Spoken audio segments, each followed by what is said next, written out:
ইফতারের পর বানাইলাম একটা মজাদার আইটেম। তো আজকের মজাদার আইটেমটা হলো কদবেল মাখা।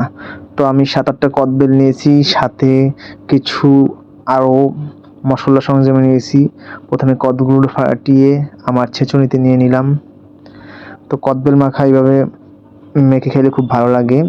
সবগুলো কদবেল আমি আজকে ছেঁচুনিতে নিয়ে তারপর মধ্যে দিয়ে দিলাম লবণ মরিচ। এরপর এর মধ্যে দিয়ে দিব লবণ মরিচ একটু বেশি দিয়েছি যাতে ঝালটা বেশি হয়। এরপর দিলাম কাঁচা মরিচ, আমার ঝালটা বেশি পছন্দ সব কিছুতেই। এরপর দিলাম সরিষার তেল।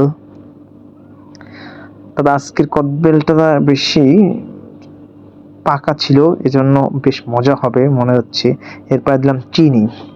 তো চিনিটা একটু কম দেওয়াই ভালো, কারণ কদবেলটা একদম বেশি মিষ্টি ভালো লাগবে না, টক ঝাল মিষ্টির সংমিশ্রণে বানালে ভালো হবে।